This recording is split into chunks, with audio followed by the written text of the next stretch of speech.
இயேசுவிடம் சொல், செல்வம் நீங்க சங்கடமானாயா, இயேசுவிடம் மட்டும் சொல். இயேசுவிடம் சொல், இயேசுவிடம் சொல், இயேசுவே ஆபத் நண்பர். இயேசு போன்ற சகோதரர் இல்லை, இயேசுவிடம் மட்டும் சொல். கவலையால் கண்ணீர் சிந்துராயா, இயேசுவிடம் சொல், இயேசுவிடம் சொல். ரகசிய பாவம் உண்டானாலும் இயேசுவிடம் மட்டும் சொல்.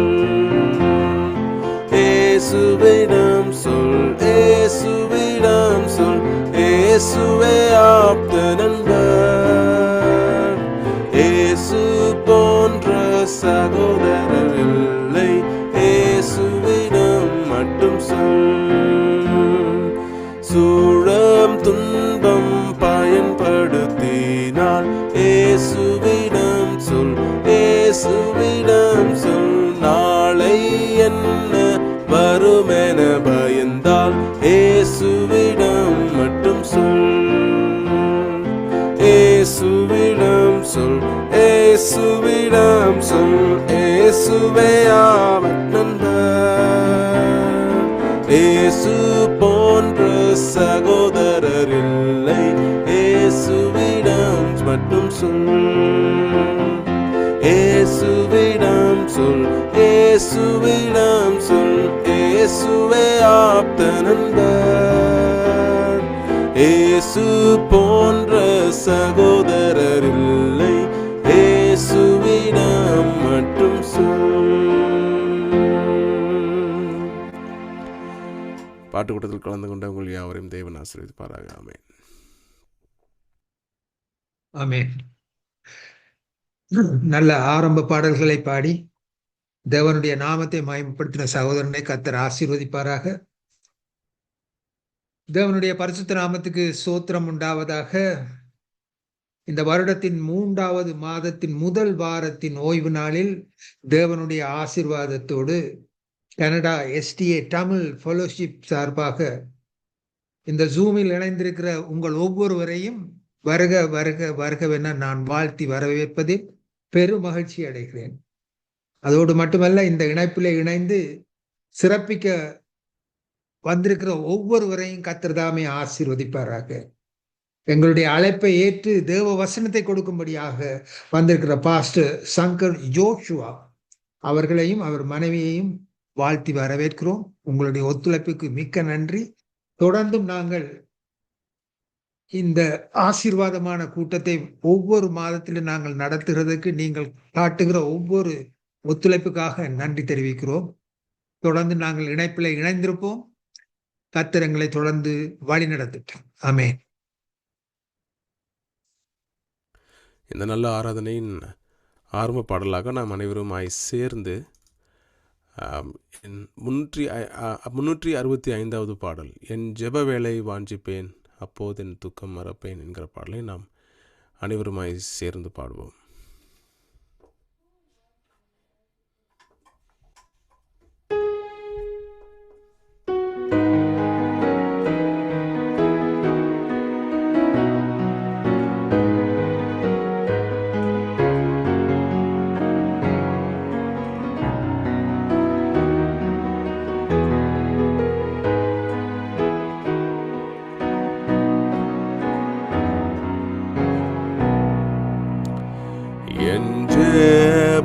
வேளை வாஞ்சிப்பேன் அப்போதென் துக்கம் மறப்பேன், பிதாவின் பாதம் பணிவேன், என் ஆசையாவும் சொல்லுவேன், என்னோவு வேளை தேற்றினார், என் ஆத்மபாரம் நீக்கினார், ஒத்தாசை பெற்று தேறினேன், பிசாசை வென்று ஜெயித்தேன்.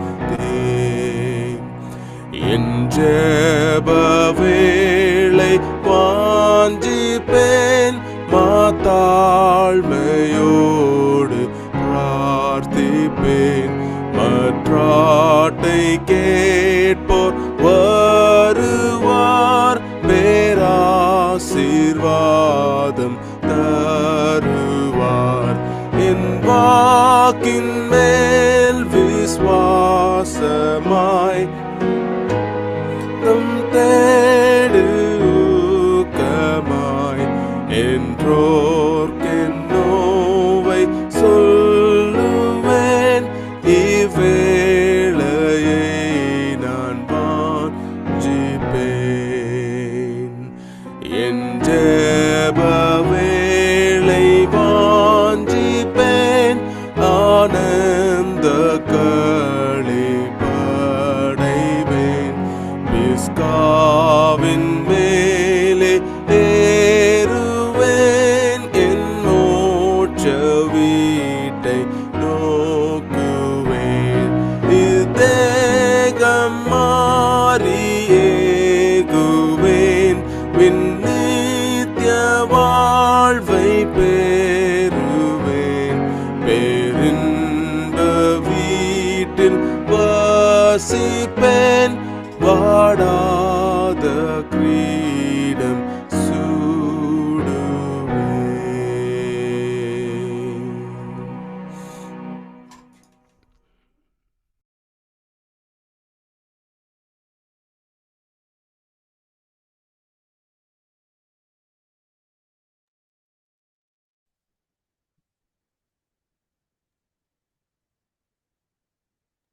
இப்பொழுது இப்பொழுது ஆரம்ப ஜெபத்தை யாராவது ஒருவர் மிஸ்டர் சாம் ஆனந்தராஜ் ஜெபம் பண்ண முடியுமா?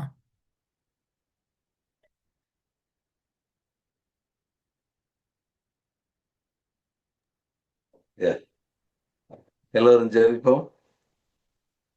பரலோகத்தில் வாசமாயிருந்து பூமியின் மண் மக்களாக எங்களை கண்ணோக்கி பார்க்கின்ற எங்கள் அருமை தாப்பனே, இந்த வாரம் முழுவதும் எங்களை நேர் சுகபத்திரமாய் காப்பாற்றி இந்த ஓய்வு நாளின் ஆரம்ப வேளையிலே ஒன்று கூடி உம்மை துதிக்கவும் பாடவும் எங்களுக்கு கொடுத்த இந்த நல்ல தயவுக்காக நாங்கள் ஸ்தோத்திரம் செலுத்துகிறோம் ஆண்டவரே.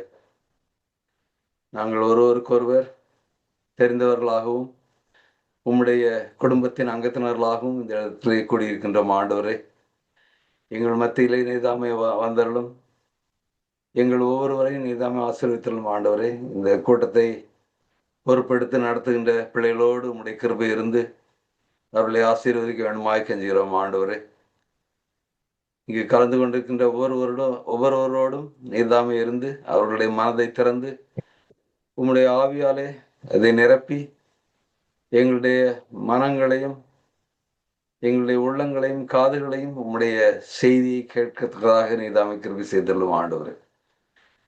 இங்கு பேசப்படுகின்ற ஒவ்வொரு வார்த்தையும் எங்கள் மனதிலே ஆழமாக பதியவும் எங்கள் வாழ்க்கையிலே ஒரு திருப்பமாக அமையவும் நீதாமை எங்களுக்கு கிருபை செய்யும் ஆண்டவர். பேசப்போகின்ற அந்த அடியானோடு உம்முடைய கிருபை இருக்க வேண்டுமாய் கெஞ்சுகிறோம். வாயின் வார்த்தைகள் உம்முடைய உன்னத ஸ்தானத்திலிருந்து புறப்படும் ஒவ்வொரு வார்த்தையும் எங்களுடைய வாழ்க்கையில ஆசீர்வாதமாக இருக்க வேண்டுமா நாங்கள் கெஞ்சுகிறோம் ஆண்டவர். இந்த ஜெபக்கூட்டம் முழுவதும் உம்முடைய பிரசன்னமும் உம்முடைய ஆசீர்வாதங்களும் பரவலாக இருக்க வேண்டுமாய் நாங்கள் மென்மேலும் உங்களோடு கெஞ்சுகிறோம் ஆண்டவரே. எங்கள் மத்தியிலே வாரும், எங்களோடு குடியிரும். எங்களுக்கு நீதாமே இந்த கிருபைகளை அளித்து உம்முடைய ஆசீர்வாதங்களால் எங்களை நிரப்பியருள வேண்டுமாய் நாங்கள் கெஞ்சுகிறோம். இந்த சிறிய ஜெபத்தை எங்களுடைய அருமை ரட்சகர் இயேசு கிறிஸ்துவின் மூலம் மனத்தாழ்மையை கேட்டுக்கொள்கிறோம் அன்புள்ள பரம தகப்பனே. ஆமென்.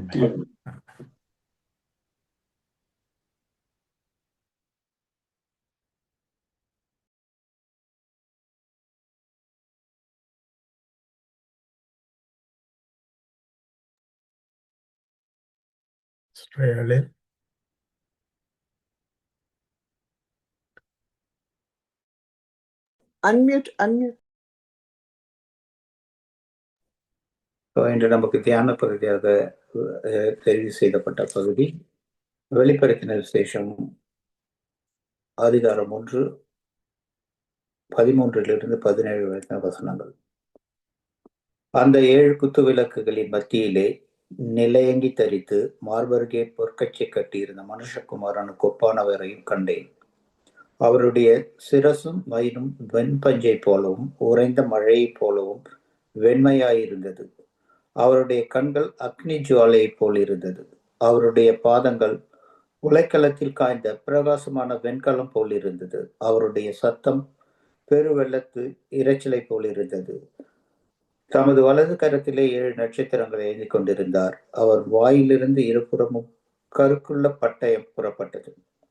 அவருடைய முகம் வல்லமையாய் பிரகாசிக்கிற சூரியனைப் போல் இருந்தது. நான் அவரை கண்டபோது செத்தவனைப் போல அவருடைய பாதத்திலே விழுந்தேன். அப்பொழுது அவர் தம்முடைய வலது கரத்தை என் மேலே வைத்து என்னை நோக்கி, பயப்படாதே, நான் முந்தினரும் பிந்தினவரும் உயிருள்ளவருமாயிருக்கிறேன். ஆமென். இந்த நேரத்திலும் நமக்கு ஒரு விசேஷத்த பாடலை போதகர் சங்கர் ஜோஷுவாவுடைய மனைவி மிஸ்ஸஸ் நேசி சங்கர் ஜோஷுவா அவர்கள் நமக்கு வழங்குவார்கள். கர்த்தருடைய நாமம் மகிமைப்படுவதாக.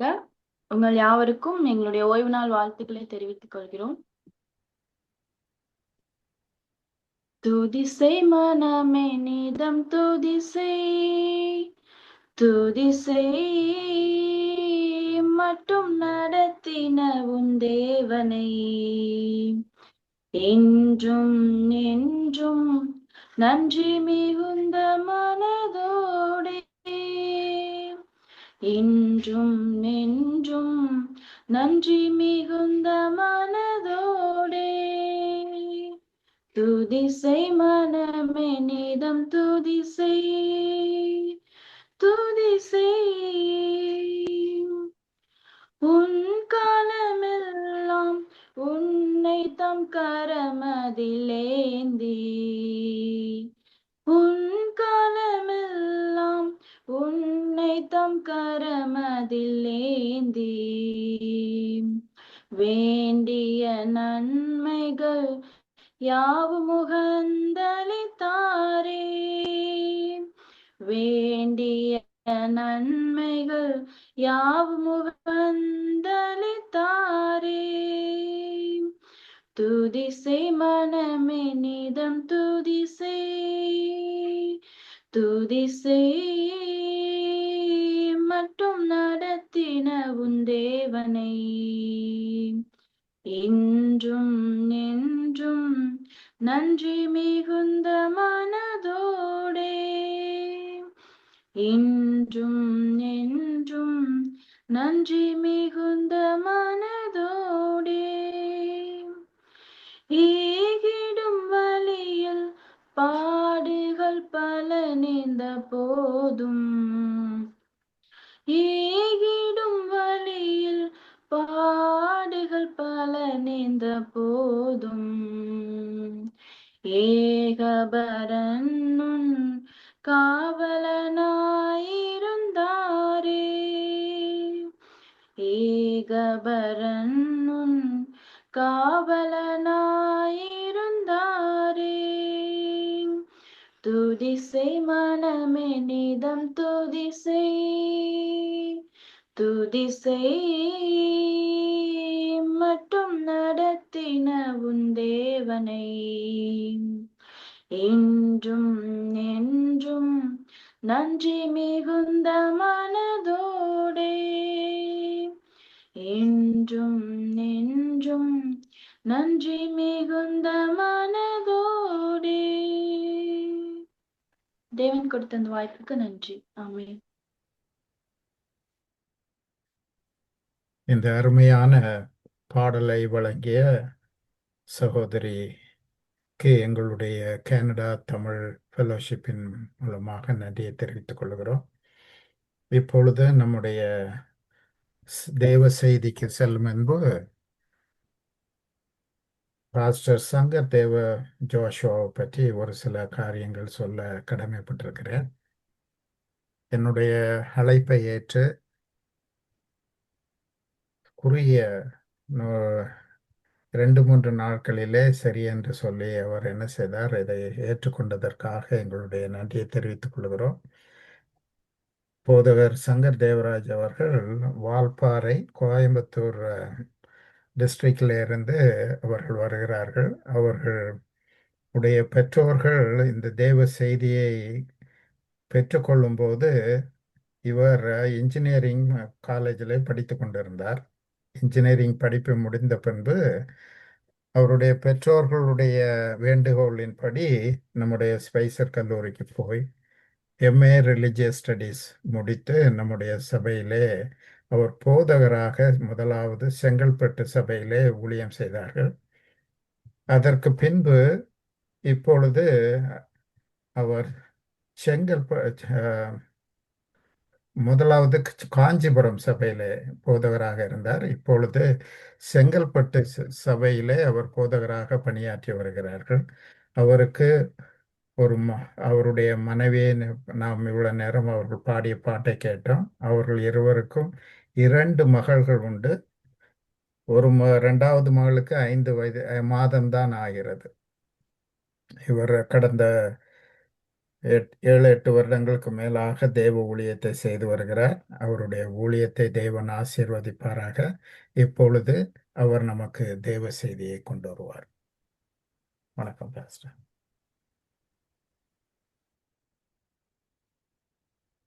கர்த்தருடைய பரிசுத்த நாமம் மகிமைப்படுவதாக. இந்த ஓய்வு நாளிலே உங்கள் யாவரையும் இந்த இணைப்பின் வாயிலாக சந்திப்பதில் மிகுந்த மகிழ்ச்சி. சாகர் சார் அவங்க என்னை ஒரு திருமணத்தில் சந்திச்சாங்க. ஒரு அறிமுகம் கிடைத்தது. கர்த்தருடைய குடும்பத்தில் நம்முடைய சொந்தங்கள் எல்லா இடங்களிலும் இருப்பதற்காக நான் தேவனை ஸ்தோத்திரிக்கிறேன். இந்த குழுவில் இருக்கிறவங்க எல்லாரும் அட்வென்டிஸ்ட்ல நிச்சயமா எங்களுக்கு சீனியர். 2011க்கு பிறகுதான் இந்த சத்தியம் எங்களுக்கு கிடைத்தது. ஆனாலும் இந்த சத்தியத்திற்குள்ளாக தேவன் எங்களை அழைத்து வந்து இந்த அன்பின் குடும்பத்திற்குள்ளாக இணைத்ததற்காக தேவனுக்கு நன்றியை தெரிவித்துக் கொள்கிறேன். இந்த நல்லதொரு வாய்ப்பை அன்பான ஐயா சாகர் அவர்கள் மூலமாக தேவன் கொடுத்ததற்காக தேவனுக்கு, அன்பான ஐயாவுக்கும் இந்த குழுவில் இருக்கிற யாவருக்கும் நான் நன்றியை தெரிவித்துக் கொள்கிறேன். உங்கள் யாவருக்கும் என்னுடைய ஓய்வு நாள் வாழ்த்துக்களை தெரிவித்துக் கொள்கிறேன். ஹாப்பி சாபத். உங்களுக்கு இரவு நேரம் எல்லாம் தூங்குவதற்கு முன்பதாக கர்த்தருடைய வார்த்தையை கேட்கும்படியாக இணைந்திருக்கிறீர்கள். எங்களுக்கு காலை திருச்சபைக்கு செல்வதற்கு முன்பதாக உங்களோடு கூட இந்த ஒரு சில மணித்துளிகளை செலவிட நான் கர்த்தருக்குள்ளாக பிரயாசிக்கிறேன். வாசிக்கப்பட்ட வேத பகுதியிலே இயேசு கிறிஸ்துவனுடைய தோற்றத்தை குறித்து நாம் பார்த்திருப்போம். இந்த தோற்றத்தை குறித்து நிச்சயமாக நீங்கள் அறிந்திருப்பீர்கள், அநேக முறை வாசித்திருப்பீர்கள். மீண்டுமாக இந்த காலை வேளையிலே ஒரு சில ஆவிக்குரிய பாடங்களை கர்த்தர் நம்மோடு பகிர்ந்து கொள்ளும்படியாக ஒரு சிறிய ஜெபத்தோடு நாம் செய்திக்குள்ளாக கடந்து செல்வோம். கண்களை மூடி ஜெபம் செய்வோம். அன்பும் இரக்கமும் கிருபையும் நீடிய சாந்தமும் உள்ள பரலோக பிதாவே, இந்த ஆசீர்வதிக்கப்பட்ட மனமகிழ்ச்சியான ஓய்வு நாள் வேளையிலே வெவ்வேறு இடங்களிலே நாங்கள் இருந்தாலும் ஒருமனப்பட்டவர்களாக உங்களுடைய சமூகத்திலே கூடி வந்திருக்கிறோம். கர்த்தர் எங்களோடு இடைபடும்படியாக, எங்கள் ஒவ்வொருவருக்கு ஏற்ற வார்த்தைகளை கொடுக்கும்படியாக, கர்த்தாவே ஆவிக்குரிய ஆகாரத்தை உட்கொண்டவர்களாக நாங்கள் இந்த இணைப்பிலிருந்து பிரிந்து செல்லும்படியாக நீர் எங்களோடு பேசும். நாங்கள் கேட்கிறோம். எல்லாவற்றையும் இயேசு கிறிஸ்துவியாக ஜெபிக்கிறோம் நல்ல தகப்பனே, ஆமென். ஒரு குழந்தை தன்னுடைய அம்மாவை எப்ப பார்த்தாலும் கிச்சன்ல வேலை செய்யக்கூடிய ஒரு நபராக, வீட்டில் இருக்கும் போதெல்லாம் வீட்டு வேலைகளை செய்யக்கூடிய ஒரு நபராக, துணிகளை துவைப்பதும் அந்த துணிகளை காய வைப்பதும் அதை மடிப்பதும் பின்பாக காய்கறிகளை நறுக்குவதும் அந்த சமையல் வேலையில் ஈடுபடுவதும் பிள்ளைகளுக்கு சாப்பாடு கொடுப்பதும் அந்த பாத்திரங்களை கழுவுவதும் இப்படியாக பார்த்து கொண்டே வளரக்கூடிய ஒரு சூழ்நிலை. காலையிலும் மாலையிலும் பள்ளிக்கு செல்வதற்கு முன்பாக தன்னுடைய அம்மாவுடைய நிலைமையை பார்த்தா அந்த மகனுக்கு இதுதான் அம்மாவுடைய தோற்றம் என்று காட்சியளிக்கக்கூடிய ஒரு நிலை. ஒரு நாள் அந்த மகனுடைய பள்ளியில ஒரு விசேஷித்த நிகழ்வு. சீஃப் கெஸ்டா யார் வராங்க அப்படின்னு சொன்னா அந்த மகனுடைய அம்மா. அவங்க அந்த டிஸ்ட்ரிக்டினுடைய கலெக்டர். பயங்கரமான மரியாதை செலுத்துறாங்க எல்லாருமே. அவன் யோசிச்சு பார்க்கறான், தன்னுடைய தாயினுடைய காட்சி வீட்டில் எப்படி இருந்துச்சு. அவங்க அழுக்கு உடையுடைந்த அணிந்தவர்களாக, எல்லா வேலைகளையும் செய்யக்கூடியவர்களாக, ரொம்ப தாழ்மையாக இருந்த அந்த தாயுடைய ரூபத்தை யோசித்து பார்க்கிறான். இப்பொழுது ஏன்னா மகனை ஸ்கூலுக்கு அனுப்பின பிற்பாடுதான் தாய் கிளம்பி தன்னுடைய வேலைக்கு செல்கிறாங்க. ரொம்ப சின்ன வயசுல இருக்கக்கூடிய ஒரு மகன். அதனால மகனுக்கு தன்னுடைய தாயை குறித்து அவங்களுடைய வேலை குறித்து பெரிதாக தெரியாது. இந்த பள்ளி வளாகத்துல தன்னுடைய தாய்க்கு அவ்வளவு மரியாதை, அவ்வளவு பாதுகாப்பு, அவ்வளவு வரவேற்பு, இது எல்லாவற்றையும் பார்த்த மாத்திரத்திலே மகனுக்கு தன்னுடைய தாயை குறித்ததான அந்த காட்சி முற்றிலுமாக வேறுபட்டது. தன்னுடைய அம்மாவை அவன் மேலானவர்களாக நினைக்கிறான். வீட்டுல அவன் பார்த்த அம்மாவிற்கும் இப்பொழுது அவன் பார்க்கிற அம்மாவிற்கும் வித்தியாசம். ஏன் இந்த ஒரு உதாரணத்தை உங்கள் மத்தியில இந்த நாள்ல பகிர்ந்து கொள்கிறேன் அப்படின்னு சொன்னா, இயேசு கிறிஸ்துவனுடைய தோற்றத்தை குறித்து நாம் அனைவரும், அவருடைய பிள்ளைகளாக இருக்கக்கூடிய நாம் அனைவரும் அநேக நேரங்களில் அவர் எப்படி யோசித்து பார்ப்போம் அப்படின்னு சொன்னா, கிறிஸ்துமஸ் சீசன் வந்துச்சுன்னா ஒரு குழந்தையாக யோசித்து பார்ப்போம். இன்னும் ஒவ்வொரு திருவிருந்து ஆராதனையின் போதும் அவருடைய பாடு மரணங்கள் குறித்ததான வேத வசனங்களை வாசிக்கும் பொழுதும் சிலுவையில் தொங்கப்பட்ட, சிலுவையில் அறையப்பட்ட இயேசு கிறிஸ்துவனுடைய அந்த கோர ரூபத்தை நாம் நினைத்து பார்ப்பதுண்டு. அதிகமாக இப்பொழுது சிலுவை காட்சி குறித்ததான பாடல்கள் எல்லாம் வருகிறதை நாம் பார்க்கிறோம். நிறைய தொழில்நுட்பத்தின் மூலமாக அநேக காரியங்கள், அவர் எப்படியாக பாடுபட்டார், எப்படி ரத்தம் சிந்தினார் என்பதை எல்லாம் நாம் பார்த்து கொண்டிருக்கிறோம். அந்த குழந்தை தன்னுடைய அம்மாவை பார்த்ததை போல, வீட்டிலே அம்மாவை பார்த்தது போல நம்ம பார்த்து கொண்டிருக்கிறோம். ஆனா நம்முடைய ஆண்டவருடைய தோற்றம் அது மட்டும் கிடையாது. எஸ், இதெல்லாம் உண்மைதான். அவர் நமக்காக மரித்தது, பாடுபட்டது, நமக்காக குழந்தையாக பிறந்தது, இந்த பூமியிலே மனிதராக வாழ்ந்தது எல்லாம் உண்மைதான். அதே நேரத்திலே அந்த குழந்தை தன்னுடைய தாயை பார்த்து வியந்து, இவ்வளவு மரியாதையா, இப்படிப்பட்ட ஒரு தோற்றமா, என்னுடைய தாய் இவ்வளவு மேன்மையானவரா என்று நினைக்கக்கூடிய அளவிற்கு இருந்த காட்சியை போல நம்முடைய கர்த்தர் ரட்சகருமா இருக்கிற இயேசு கிறிஸ்துவனுடைய தோற்றமும் அப்படிப்பட்டதாக இருந்தது என்பதை சொல்லக்கூடிய ஒரு வேத பகுதி தான் இந்த நாளிலே நமக்கு வாசித்த வேத பகுதி. அந்த வேத பகுதியிலிருந்து ஒரு சில ஆவிக்குரிய பாடங்களை அவருடைய தோற்றத்தின் மூலமாக நாம் பார்க்க இருக்கிறோம். வெளிப்படுத்தல் 1ஆம் அதிகாரத்துல நாம் ஆண்டவராகிய இயேசு கிறிஸ்துவனுடைய தோற்றத்தை குறித்து பார்ப்பதற்கு முன்பதாக 12ஆம் வசனம் சொல்கிறது, அப்பொழுது என்னுடனே பேசின சத்தத்தை பார்க்க திரும்பினேன். திரும்பின போது 7 பொன் குத்து விளக்குகளையும் அந்த 7 பொன் குத்து விளக்குகளின் மத்தியிலே நிலையங்கி தரித்து மார்பருகே பொற்கச்சை கட்டியிருந்த மனுஷகுமாரனுக்கு ஒப்பானவரையும் கண்டேன். யோவானுக்கு தரிசனத்திலே ஆண்டவர் காட்சியளிக்கிறார். காட்சியளிக்கும் பொழுது 7 பொன் குத்து விளக்குகளை பார்க்கிறார். இந்த அதிகாரத்தினுடைய நிறைவிலை வாசிக்கும் பொழுது அந்த 7 பொன் குத்து விளக்குகள் 7 சபைகள் என்று பார்க்கிறோம். சபைகள் என்றால் அது கட்டிடத்தை குறிப்பது கிடையாது, தேவனுடைய ஜனத்தை குறிப்பது. இங்க நாம் வாசிக்கிற வசனம் சொல்கிறது, அந்த 7 பொன் குத்து விளக்குகளின் மத்தியிலே மனுஷகுமாரனுக்கு ஒப்பானவரை கண்டேன். அப்படின்னா தேவனுடைய மக்களுக்கு நடுவிலே தேவன் உலாவிக் கொண்டிருக்கிறவராக இருக்கிறார். எப்படி அந்த குழந்தை தன்னுடைய தாயை வித்தியாசமான தோற்றத்தில் பார்த்தாலும் அது தன்னுடைய தாய் என்று அவனால் பார்க்க முடிந்ததோ, அதே போல இயேசு கிறிஸ்துடைய தோற்றத்தை குறித்து அவர் மேலானவர், அவர் உயர்ந்தவர், எல்லாவற்றையும் பார்க்க போகிறோம். ஆனா இங்க என்ன வார்த்தையால இயேசு கிறிஸ்து குறிப்பிடப்படுகிறார் என்று சொன்னா, மனுஷகுமாரனுக்கு ஒப்பானவர். அவர் என்ன மகிமையின் தோற்றத்திலே காட்சியளித்தாலோ அவர் நம்மில் ஒருவராக இருந்தவர், அவர் நம்முடைய பாவத்திற்காக மரித்து உயிர் தெழுந்தவர் என்பதை காண்பிக்கக்கூடிய ஒரு வார்த்தையை நம்ம வாசிக்கிறோம். இன்றும் அவர் நம்ம மத்தியிலே வாசம் செய்கிறார் என்று சொல்லக்கூடிய ஒரு வார்த்தையாக இதை நாம் வாசிக்கிறோம். 7 பொன் குத்து விளக்குகள் என்பது 7 சபைகளை குறிக்கிறது. வெளிப்படுத்தல் 2ஆம் அதிகாரத்துல எபேசு சபையிலிருந்து 3ஆம் அதிகாரத்தில் பார்க்கிற லவோதிக்கா திருச்சபை வரையிலே 7 திருச்சபையினுடைய காலகட்டத்திலும் இயேசு கிறிஸ்து அவருடைய ஜனங்களோடவே இருக்கிறார் என்பதை நாம் பார்க்கிறோம். இன்றும் அவர் நம்மோடு இருக்கிறார். இன்றும் அவர் நம்மத்திலே உலாவிக் கொண்டிருக்கிறார். இந்த உண்மையை புரிந்து கொண்டவர்களாக நாம் அடுத்தடுத்த வசனங்களுக்குள்ளாக கடந்து செல்வோம்.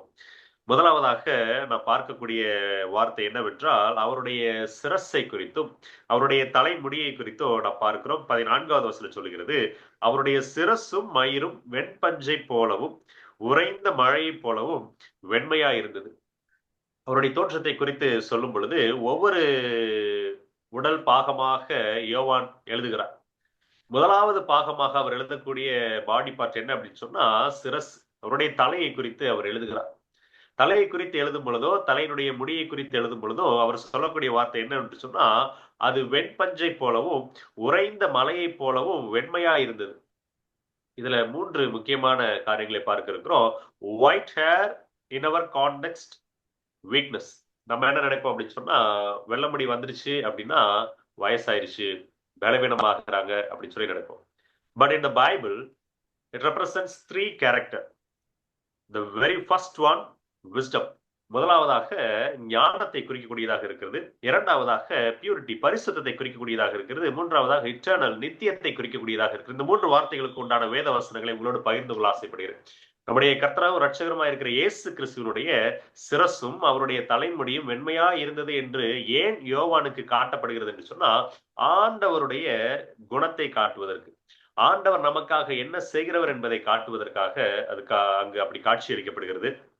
தானியேல் 7ஆம் அதிகாரத்துல 9வது வசனத்துல நம்ம வாசிக்கும் பொழுது அங்கு நாம் இந்த வார்த்தைகளை வாசிக்க முடியும். தானியேல் 7ஆம் அதிகாரத்துல 9வது வசனத்தை வாசிக்கும் பொழுது இதே போன்ற ஒரு காட்சியை தானியேல் காண்பார். அதை நான் வாசிக்கிறேன். நான் பார்த்து கொண்டிருக்கையில் சிங்காசனங்கள் வைக்கப்பட்டது, நீண்ட ஆயுசுள்ளவர் வீற்றிருந்தார். அவருடைய வஸ்திரம் உறைந்த மலையை போலவும் அவருடைய சிரசின் மயிர் வெண்மையாகவும் பஞ்சை போல துப்புரவாகவும் இருந்தது. இங்க நம்ம பிதாவானவரை குறித்து வாசிக்கிறோம். நீண்ட ஆயுசுள்ளவர் என்பது பிதாவானவரை குறிக்கக்கூடியதாக இருக்கிறது. ஏன் இந்த நீண்ட ஆயுசுள்ளவர் பிதாவானவரை குறிக்கிறார் என்றால், அதற்கு கீழே இருக்கக்கூடிய வசனத்துல 13வது வசனத்துல மனுஷகுமாரனுக்கு ஒப்பானவர் வருகிறதை நாம் வாசிப்போம். அப்படின்றா இந்த நீண்ட ஆயுசுள்ளவர் பிதாவானவர். பிதாவானவர் நித்தியமானவர், அவர் தொழுகைக்கு பாத்திரர் என்று சொல்லக்கூடிய அதே வேளையிலே அதே வார்த்தைகள், அதே வெண்பஞ்சை போல தலையையும் சிரசையும் உடையவராக குமாரனும் இருக்கிறார். அப்படின்னா குமாரன் நித்தியமானவர், இட்டர்னல். அவர் படைக்கப்பட்டவர் அல்ல, அவர் நித்திய பிதா என்பதை சொல்லக்கூடிய வார்த்தை.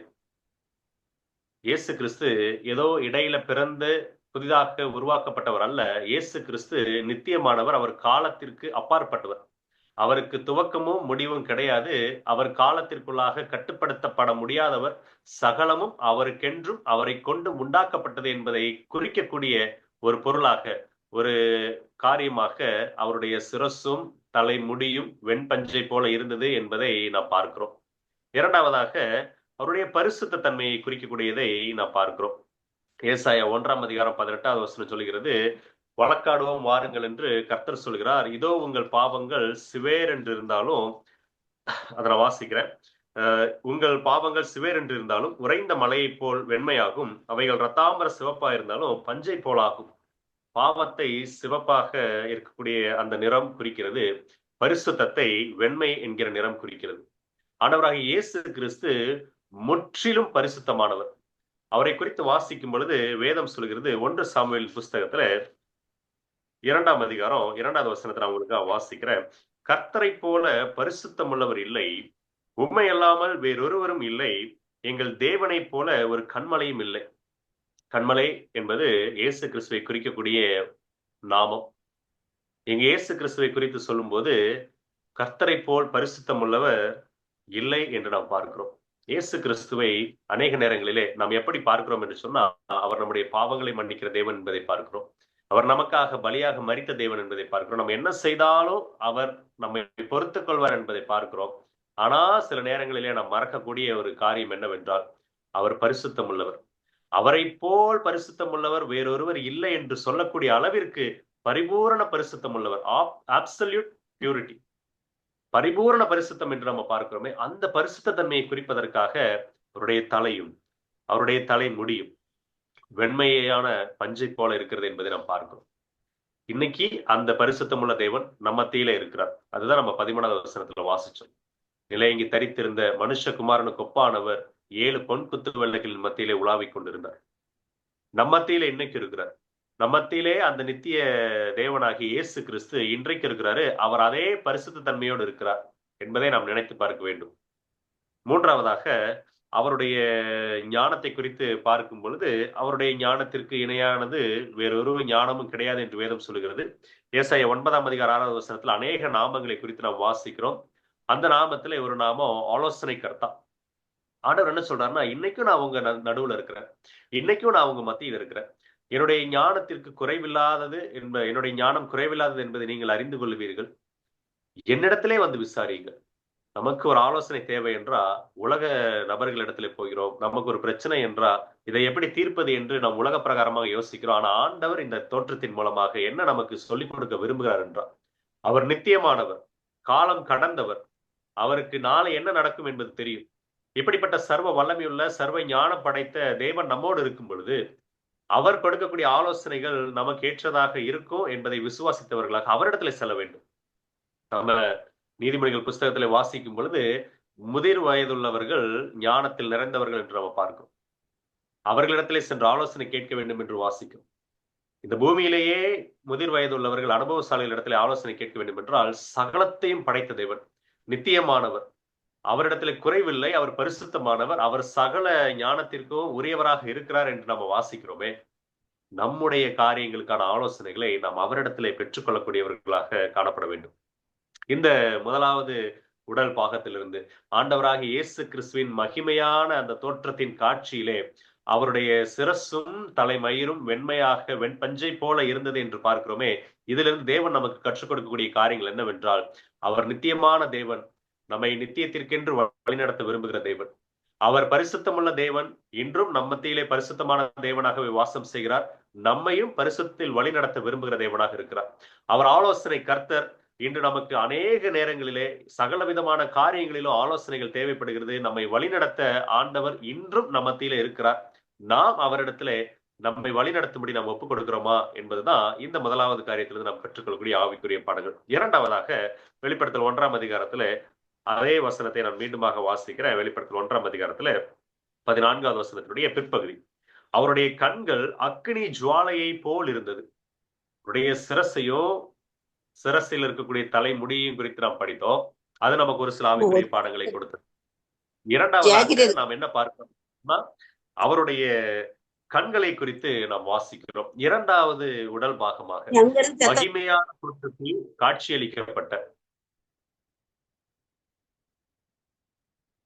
மகிமையான தோற்றத்தில் காட்சியளிக்கப்பட்ட இயேசு கிறிஸ்துவினுடைய கண்கள் எப்படியாக இருந்தது என்று சொன்னா, அக்னி ஜுவாலையை போல் இருந்தது என்று நாம் வாசிக்கிறோம். அக்னி ஜுவாலை, இந்த அக்னிக்கு இருக்கக்கூடிய ஒரு மேலான ஒரு வல்லமை என்ன அப்படின்னு சொன்னா, எது மறைவாக இருந்தாலும் அந்த அக்னி அதை பட்சித்து ஊடுருவி செல்ல முடியும்.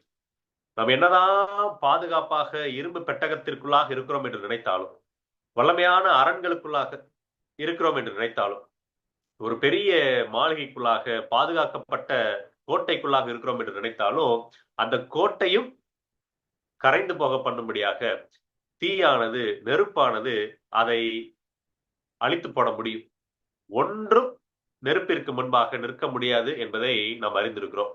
அந்த கண்ணோட்டத்தோடு நாம் ஒரு வசனத்தை வாசிப்போம். எபிரேயர் 4ஆம் அதிகாரத்துல 13வது வசனத்தை நான் உங்களுக்காக வாசிக்கிறேன். எபிரேயருக்கு பவுலார் எழுதின நிருபம் 4ஆம் அதிகாரத்துல 13வது வசனம் சொல்கிறது, அவருடைய பார்வைக்கு மறைவான சிருஷ்டி ஒன்றுமில்லை. நிறைய நேரங்களில நாம் எதை மறந்து போகிறோம் என்று சொன்னா, ஆண்டவராகிய இயேசு கிறிஸ்து நம்ம மத்தியில் இருக்கிறார். அவருடைய கண்களுக்கு மறைவானவர்கள் நாம் இல்லை என்பதை மறந்து போகிறோம். இங்கே வசனத்தை தொடர்ந்து நான் வாசிக்கிறேன். சகலமும் அவருடைய கண்களுக்கு முன்பாக நிர்வாணமாயும் வெளியரங்கமாயும் இருக்கிறது.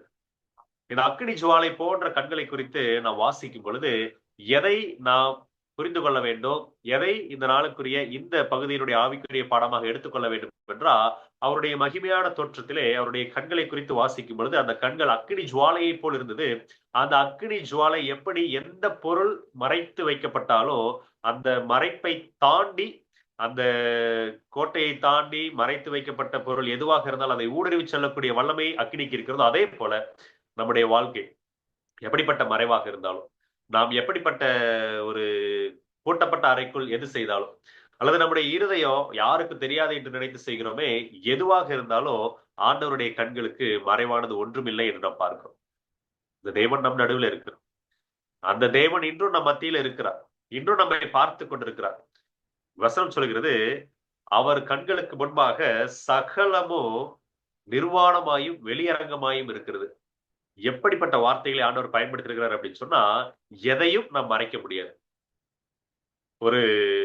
ஒரு சிறு பையனிடத்துல போன வாரத்துல சர்ச்சில் பேசிட்டு இருக்கும்போது ஒரு அம்மா கேட்டாங்க, ஏன்டா நீ வந்துட்டு எல்லாரும் ப்ரேயர் பண்ணும்போது எந்திரிச்சு வெளியில போயிட்டு வந்துட்டு இருக்கிற அப்படின்னு சொல்லும்போது, அப்பதான் யாரும் பார்க்க மாட்டீங்க, நான் போயிட்டு நான் வர முடியும் அப்படின்னு சொல்லி அவன் சொன்னான். அப்போ அந்த பையனுக்கு அந்த அம்மா அழகா சொன்னாங்க, ஏசப்பா பார்த்துட்டு இருக்கிறாருல்ல, ஏசப்பா தான் இங்க இல்ல அப்படின்னு சொல்லி அந்த பையன் சொன்னான். பிரியமான தேவனுடைய பிள்ளைகளே, அந்த குழந்தைக்கு உண்மையாகவே இயேசு கிறிஸ்து பார்க்கிறார் என்பது தெரியாது. இயேசு கிறிஸ்து இங்கு சரீரமாக ஒரு சரீரத்தில் காட்சியளிக்காவிட்டாலும் அவர் சர்வ வல்லமை உள்ளவர். அவருடைய கண்கள் பூமி எங்கு உலாவி கொண்டிருக்கிறது என்பதை அவன் அறியாமல் இருக்கிறான். அதனால அவன் அப்படி சொல்றான். ஆனா பெரியவர்களாகிய நாமும், கர்த்தருடைய சத்தியத்தை அறிந்தவர்களாகிய நாமும், கர்த்தருடைய வல்லமையை உணர்ந்தவர்களாகிய நாமும் நிறைய நேரங்களில எதை மறந்து போகிறோம் என்று சொன்னா, கர்த்தருடைய கண்கள் நம்மை பார்த்து கொண்டிருக்கிறது. அந்த கண்கள் சாதாரண கண்கள் அல்ல, அக்னி ஜுவாலையை போன்ற கண்கள். அந்த கண்களுக்கு மறைவாக நாம் ஒன்றும் செய்ய முடியாது. நாம் எப்படிப்பட்ட மறைவிடத்தில் இருந்தாலும், 139வது சங்கீதத்துல வாசிக்கும் பொழுது, ஆண்டவரே நான் வானத்திற்கு போனால் அங்கே நீர் இருக்கிறீர், பாதாளத்துக்கு போனால் அங்கே நீர் இருக்கிறீர், எங்க போனாலும் நீர் அங்கே இருக்கிறீர் என்று சொல்வதற்கான காரணம் கர்த்தருடைய கண்கள் எல்லா இடங்களிலும் உலாவிக் கொண்டிருக்கிறது. நம்ம செய்யக்கூடிய ஒவ்வொரு செயல்களும், நாம் பேசக்கூடிய ஒவ்வொரு வார்த்தைகளும், நாம் சிந்திக்கக்கூடிய ஒவ்வொரு யோசனைகளும் கர்த்தருடைய கண்களுக்கு மறைவானது இல்லை என்பதை நாம் புரிந்து கொள்ள வேண்டும். இதை நம்மை குற்றப்படுத்துவதற்கு என்று யோசிக்காதபடிக்கு ஆண்டவர் அதை மட்டும் பார்க்கிறவராக அல்ல, இன்னொரு காரியத்தையும் பார்க்கிறவராக இருக்கிறார். 56வது சங்கீதத்துல 8வது வசனத்தை நான் உங்களுக்காக வாசிக்கிறேன். 56வது சங்கீதம் வசனம் 8. அங்கு சங்கீதக்காரனாகிய தாவீது சொல்லக்கூடிய வார்த்தைகளை நான் உங்களுக்கு வாசிக்கிறேன். என் அலைச்சல்களை தேவரீர் எண்ணி இருக்கிறீர், என் கண்ணீரை உம்முடைய துருத்தியில் வையும், அவைகள் உம்முடைய கணக்கில் அல்லவோ இருக்கிறது. எப்படி நாம் செய்யக்கூடிய தவறுகள், நாம் செய்யக்கூடிய காரியங்கள் எல்லாவற்றையும் தேவன் பார்த்து கொண்டிருக்கிறாரோ, நாம் யாருக்குமே தெரியாது என்று நினைத்தாலும் ஆண்டவர் பார்த்து கொண்டிருக்கிறாரோ, அதே போல ஒருவேளை யாரிடத்திலும் சொல்ல முடியாத மனபாரத்தோடு, யாரிடத்திலோ ஷேர் பண்ண முடியாத ஒரு துயரத்தோடு, இதை வெளியே சொன்னால் என்னவாகுமோ என்று நினைக்கக்கூடிய கவலையோடு நாம் இருந்தாலும் கர்த்தர் அவற்றையும் பார்த்து கொண்டிருக்கிறார். அவருடைய கண்களுக்கு மறைவானது ஒன்றுமே கிடையாது. இதனாலே நமக்கு ஏதாகிலும் கஷ்டங்கள், குறைகள், பலவீனங்கள், சோர்வுகள் இருந்தாலும் ஆண்டவரே என்று நாம் வெளிப்படையாக வாய்விட்டு சொல்லாவிட்டாலும் கர்த்தர் அதை எல்லாவற்றையும் நமக்கு பார்த்து கொண்டிருக்கிறார். நாம் விடக்கூடிய கண்ணீர், நிறைய நேரங்களிலே பெற்றோர், குறிப்பாக தாய்மார்கள் பிள்ளைகளுக்காக தனிப்பட்ட முறையிலே கண்ணீர் விட்டு செபித்திருப்பார்கள். இந்த கண்ணீரை காண்கிற தேவனா இருக்கிறாரா என்று சொல்லி யோசித்தா ஆண்டவர் சொல்கிறார், என்னுடைய கண்களுக்கு முன்பாக மறைவானது ஒன்றுமே கிடையாது. தாய்மார்கள் என்று இல்ல, இந்த பூமியில் இருக்கக்கூடிய ஒவ்வொரு நபருடைய கண்ணீரையும் தேவன் அறிந்தவராக இருக்கிறார். கர்த்தர் எப்படிப்பட்டவர் என்பதை தாவீது உணர்ந்தவராக சொல்கிறார். என் அலைச்சல்களை தேவரீர் எண்ணி இருக்கிறீர். யாருமே பார்க்காத வனாந்தர சூழ்நிலையில ஓடிக்கொண்டிருக்கும் பொழுது, எல்லாரும் எதிர்த்து வந்த சூழ்நிலையில தாவீதுக்கு ஒருவரும் இல்லை என்று நினைக்கும் பொழுது கர்த்தரின் அலைச்சல்களை அறிந்திருக்கிறீர் என்று தாவீது சொல்லுகிறார். பார்க்க முடியாத இடத்திலும், உடனில்லாத சூழ்நிலையிலும் கர்த்தர் நம்மோடு இருக்கிறார் என்பதை உணர்ந்தவராக, கர்த்தர் என்னுடைய கண்ணீரை பார்க்கிறார், அவருடைய துருத்தியிலே அதை வைத்திருக்கிறார் என்ற உணர்வோடு தாவீது எழுதுகிறார். அக்கினி ஜுவாலை போன்ற கண்கள், அந்த காட்சி நமக்கு எதை காண்பிக்கிறது என்று சொன்னா, நாம் செய்கிற எல்லாவற்றையும் தேவன் பார்க்கிறார். அது நிமித்தமாக நாம் அவர் கணக்கு ஒப்புவிக்க வேண்டும். அதோடு மட்டுமல்ல, நம்முடைய அலைச்சல்களை, நம்முடைய கஷ்டங்களை, நம்முடைய பாடுகளை, நம்முடைய பலவீனங்களை, நம்முடைய கண்ணீரையும் தேவன் காண்கிறவராக இருக்கிறார். இந்த நாளில, இந்த காலை பொழுதிலே அப்படிப்பட்ட பலவீனங்கள், கஷ்டங்கள், குறைகள் யாருக்காவது இருந்தால் அதையும் தேவன் காண்கிற தேவனாக இருக்கிறார் என்பதை இந்த வசனம் நமக்கு சொல்லுகிறது. மூன்றாவதாக வெளிப்படுத்தல் 1ஆம் அதிகாரத்திலே 15வது வசனத்திலே அடுத்த காரியத்தை நான் உங்களுக்காக வாசிக்கிறேன். வெளிப்படுத்தல் 1:15 நான் வாசிக்கிறேன். அவருடைய பாதங்கள் உலைகளத்தில் காய்ந்த பிரகாசமான வெண்கலம் போல் இருந்தது என்று வாசிக்கிறோம். அவருடைய சிரசும் அவருடைய தலைமுடி அது எப்படிப்பட்டதாக இருந்தது, அது நமக்கு என்ன ஆசீர்வாதத்தை கொடுக்கிறது, என்ன ஆவிக்குரிய பாடத்தை கொடுக்கிறது என்பதை பார்த்தோம். அவருடைய கண்கள் எப்படிப்பட்டதாக இருந்தது, அது நமக்கு என்ன ஆசீர்வாதத்தை கொடுக்கிறது, அது நமக்கு என்ன ஆவிக்குரிய பாடத்தை கொடுக்கிறது என்பதை பார்த்தோம். இப்பொழுது மூன்றாவதாக அவருடைய பாதங்களை குறித்து நாம் வாசிக்கிறோம். அந்த பாதங்கள் உலை களத்தில் காய்ந்த பிரகாசமான வெண்கலம் போல் இருந்தன என்று நாம் வாசிக்கிறோம். அவருடைய பாதங்கள் ஏன் வெண்கலமாக உலைக்களத்தில் காய்ந்ததாக இருந்தது என்று பார்க்கும் பொழுது, அதே எபிரேயர் புஸ்தகத்துல ஒரு வசனத்தை உங்களுக்காக வாசிக்கிறேன். அதே எபிரேயர் 4ஆம் அதிகாரத்துல ஆண்டவர் நமக்கு செய்த ஒரு செயல், அந்த செயல் மூலமாக நாம் பெற்றுக்கொள்ளக்கூடிய காரியம், அதை வாசிக்கிற எபிரேயர் 4ஆம் அதிகாரம் 15வது வசனம்.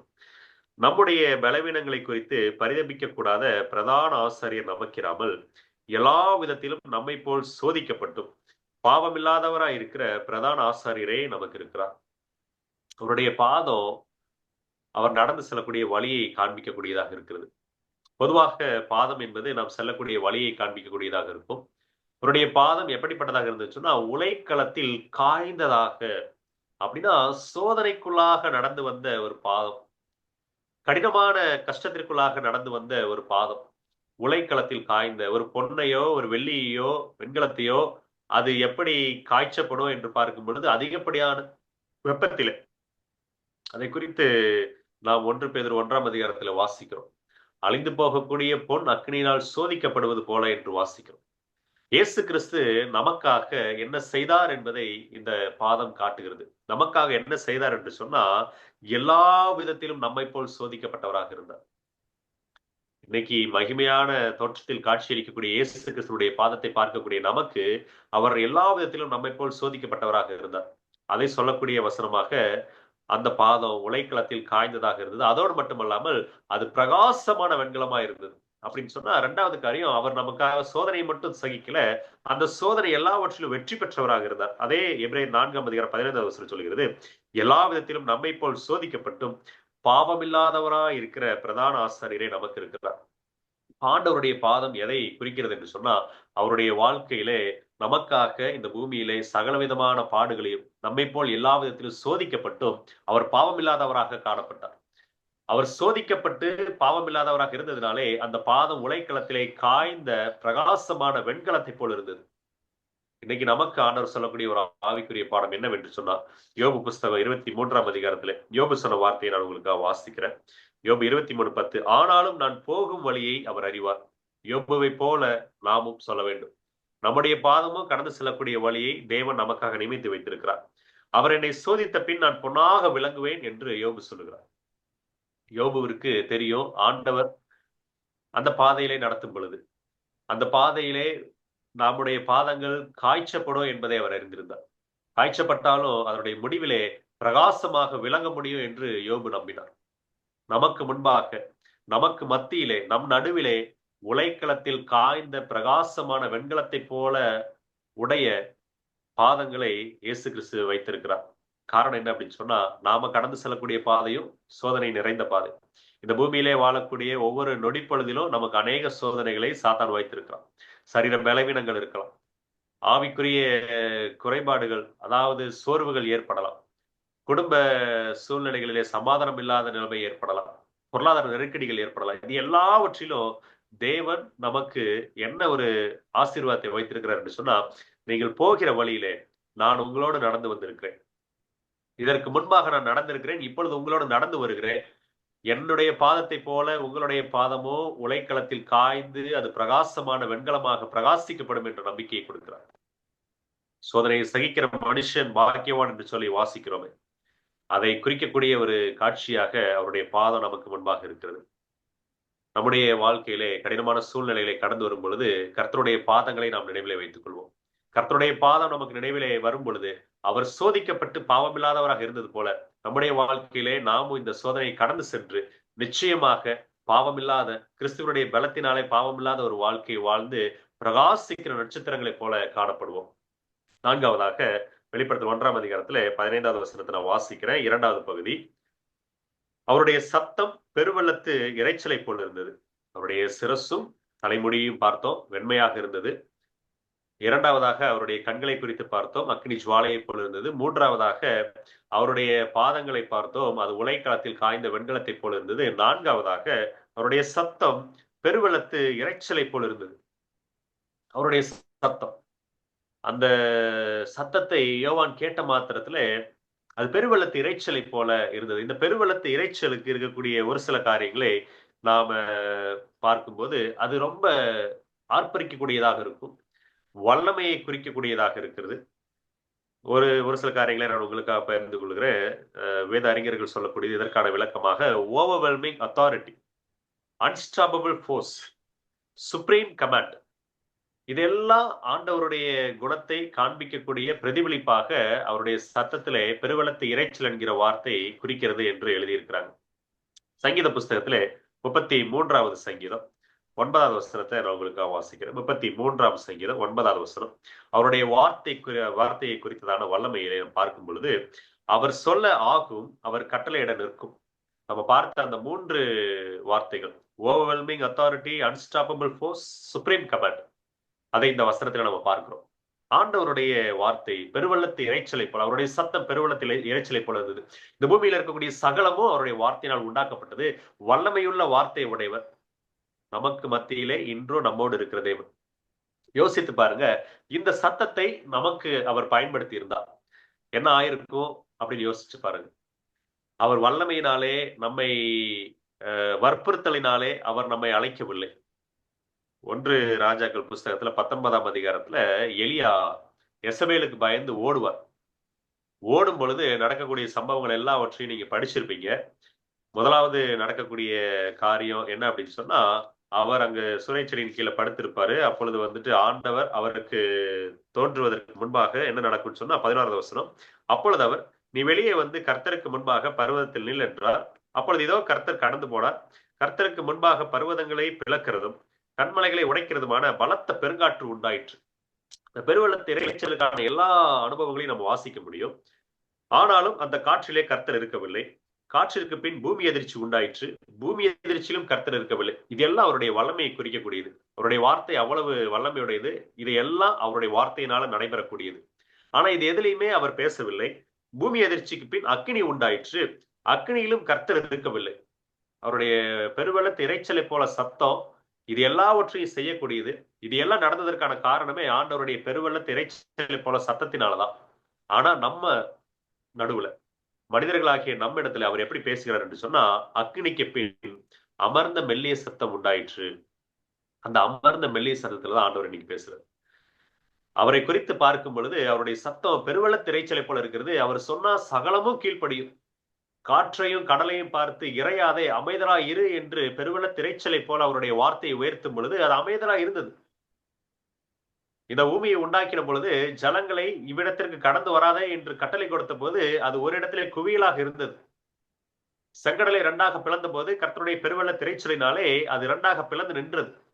யோர்தானை இஸ்ரவேல் ஜனங்கள் கடக்கும் பொழுது அது ஒரு குவியலாக சேர்ந்து நின்றது. இது எல்லாவற்றையும் செய்த பெருவெள்ளத்து இறைச்சலை உடைய தேவன் இன்னைக்கு இந்த உலக ஜனங்களுடைய மனமாற்றத்திற்காக அவருடைய பெருவெள்ளத்து இறைச்சலை பயன்படுத்துவது கிடையாது. அமர்ந்த மெல்லிய சத்தத்தோட தான் பேசுறாரு. நம்ம செய்யற தப்புல ஒரு சத்தம், நம்மளுடைய பிள்ளைகள் தவறு செய்வாங்க, அதை நம்ம பார்த்துட்டோம்னு சொன்னா அதட்டுவதற்கு நம்ம சில சத்தத்தை உயர்த்துவோம். அப்ப அந்த பிள்ளைகள் வந்து அப்படியே பயந்துருவாங்க. அவர் ஒருபோதும் அந்த பெருவெள்ளத்து இறைச்சலை நம்ம இடத்துல பயன்படுத்துறது கிடையாது. எவ்வளவோ குற்றம் செய்யறோம், எவ்வளவோ தவறு செய்யறோம், எத்தனையோ முறை அவரை விட்டு விலகி செல்கிறோம். அறிந்தும் அறியாமலும் சில நேரத்தில் சூழ்நிலையின் காரணமாக நம்முடைய வேலை நிமித்தமாக எவ்வளவு தூரம் விலகி செல்கிறோம். ஒரு நேரத்தில் கூட அவர் பெருவெள்ளத்து இறைச்சலை நம்ம இடத்துல பயன்படுத்துவது கிடையாது. பயன்படுத்துற நம்மளுடைய கதை அவ்வளவுதான். எலியாவுக்கு முன்பாக அங்கு பெரிய அதிர்ச்சி உண்டாகிறது, பூமி அதிர்ச்சி உண்டாகிறது, அக்கினி உண்டாகிறது. எல்லாவற்றிலும் ஆண்டவர் பேசல, மெல்லிய சத்தத்துல ஆண்டவர் பேசினார். இன்னைக்கும் வெளிப்படுத்தல் 3ஆம் அதிகாரத்துல நம்ம பார்க்கிறோம், வாசற்படியில நின்று மெல்லிய சத்தத்தினாலே கதவை தட்டி கொண்டிருக்கிறார். என் மகனே, என் மகளே என்று சொல்லி. இந்த பெருவெள்ளத்து இறைச்சலை பயன்படுத்துவதற்கு அவருக்கு வல்லமை உண்டு. ஆனா யோவான் பார்க்கிறாரு, இந்த பெருவெள்ளத்து இறைச்சலுடைய தேவனா நம்ம நடுவுல இருந்தாரு.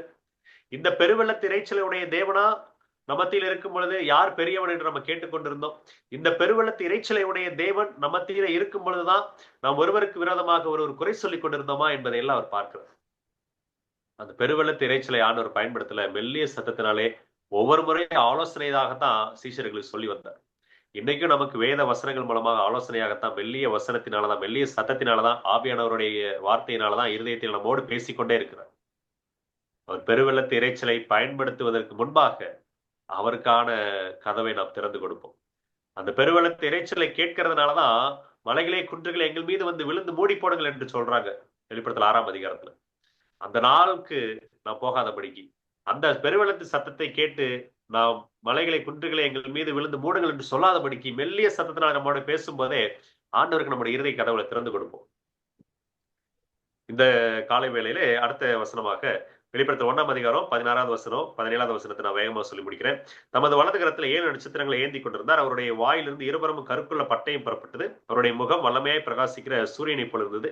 அவருடைய வார்த்தை இருபுறமும் கருக்குள்ள பட்டயம்.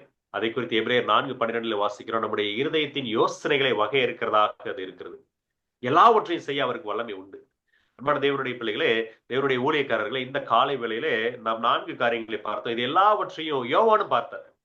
யோவானுடைய ரெஸ்பான்ஸ் என்ன தெரியுமா? அவருடைய சிரசும் வெண்மையான மயிரையும் பார்த்தபோது ஆண்டவர் நித்தியமானவர், அவர் சகல ஞானத்தை உடையவர், அவர் பரிசுத்தம் உள்ளவர் என்பதை அவர் பார்த்தார். அவருடைய அக்கினி ஜுவாலை போன்ற கண்களை பார்த்தபோது இவருடைய கண்களுக்கு மறைவானது ஒண்ணுமே இல்லை, ஆண்டவரே என்று சொல்லி அவர் தன்னுடைய பாவங்கள் எல்லாவற்றையும் நினைத்து பார்க்கிறார். மறைவானது என்று ஒன்றுமே கிடையாது என்று தெரிந்த மாத்திரத்துல அவருடைய உலைக்களத்தில் காய்ந்த பிரகாசமான பாதங்களை பார்த்தபோது நான் இருக்கக்கூடிய இந்த அனுபவம் பெரிய கஷ்டம் அல்ல என்பதை அவர் உணர்ந்து கொள்கிறார். பத்மதீவில் அவர் இருக்கும் பொழுது அவருடைய பெருவெள்ளத்து இறைச்சலை கேட்டபோது அவருக்கு முன்பாக இறைந்து கொண்டிருந்த கடலுடைய சத்தம் அவருக்கு பெரிதாக தெரியவில்லை. அன்பான தேவனுடைய பிள்ளைகள், இந்த காலை வேளை இது எல்லாவற்றையும் கேட்டிருக்கிறோம். யோவானுடைய ரெஸ்பான்ஸ் என்னவாக இருந்தது தெரியுமா? இது எல்லாவற்றையும் பார்த்த யோவான் என்ன செய்தார் என்று சொன்னா 17வது வசனம் சொல்கிறது, நான் அவரை கண்டபோது செத்தவனை போல அவருடைய பாதத்தில் விழுந்தேன். நான் துவக்கத்துல ஒரு சிறிய அனுபவத்தை சொன்னேன். ஒரு குழந்தை தன்னுடைய தாயை பார்த்த விதத்தை, வீட்டுல பார்த்தது போலவே இருந்த அம்மா இப்பொழுது வேறு விதமாக இருப்பதை பார்க்கிறோம். எல்லாரும் மரியாதை செலுத்தும் பொழுது அந்த மகனுக்கும் அம்மாவின் இடத்துல போய் அவங்களை கிரீட் பண்ணணும் என்று சொல்லி நினைச்ச, ஆனாலும் தயக்கம், முடியல.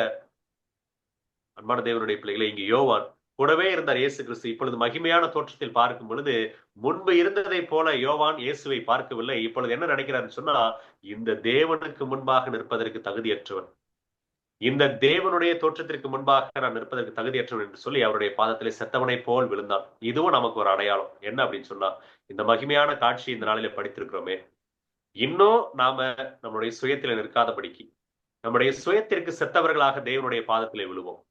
ஆண்டவருடைய சிரசு அது வெண்மையை குறிக்கக்கூடியதாக இருக்கிறதே, அவருடைய ஞானம் நம்மை வழிநடத்தும். நம்முடைய சுய ஞானம் தேவையில்லை, நம்முடைய சுய நீதி தேவையில்லை. அவருடைய பரிசுத்தம் நமக்கு போதுமானதாக இருக்கும். நம்முடைய சொந்த ஆலோசனைகள் நமக்கு போதுமானவைகள் அல்ல, அவருடைய ஆலோசனைகள் நமக்கு போதுமையானவைகளாக இருக்கும். அன்பான தேவனுடைய பிள்ளைகளே, அவருடைய கண்கள் இன்றோ நம்மை பார்த்துக் கொண்டிருக்கிறது. நம்முடைய தேவைகள் அனைத்தையும் அவர் சந்திக்கக்கூடிய தேவனாக இருக்கிறார். அவருடைய பாதங்களைப் போல நம்முடைய பாதங்களை அவர் உலைக்களத்தில் காய்ந்த பிரகாசமான பாதமாக மாற்ற நம்முடைய சோதனைகளிலே நம்மோடு இருக்கிறவராக இருக்கிறார். தானியேலுடைய நண்பர்கள் அக்னி ஜுவாலையிலே போடப்படும் பொழுது, அக்னி சூளையிலே போடப்படும் பொழுது அங்கு அவர்கள் மத்தியிலே அவர் உலாவினார் என்பதை பார்க்கிறோம். இன்று நம்மோடு அவர் இருக்கிறார். அவர் பெருவெள்ளத்தை இறைச்சலை உடைய சத்தத்தை உடையவராக இருந்தாலும் நம்மத்திலே மெல்லிய சத்தத்தோடு பேசிக் கொண்டிருக்கிறார். இந்த காலை வேளையிலே யோவானை போல நாமும் கர்த்தருடைய பாதத்திலே சுயத்திற்கு மரித்தவர்களாக விழுவோம். கர்த்தர் நம்மை எடுத்து பயன்படுத்துவாராக. ஆமென்.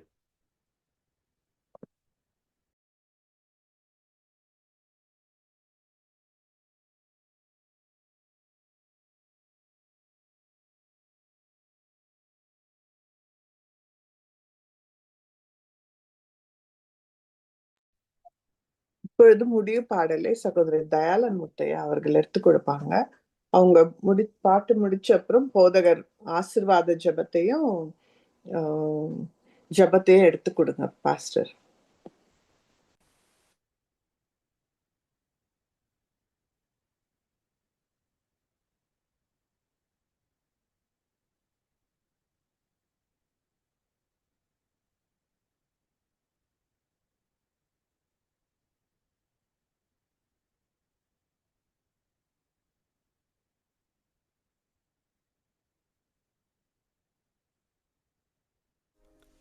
நாம் இந்த கூட்டத்தை முடிக்கும் வண்ணமாக நாம் வந்திடுவாய் இயேசுவண்டை என்கிற பாடலை நாம் சேர்ந்து பாடுவோம்.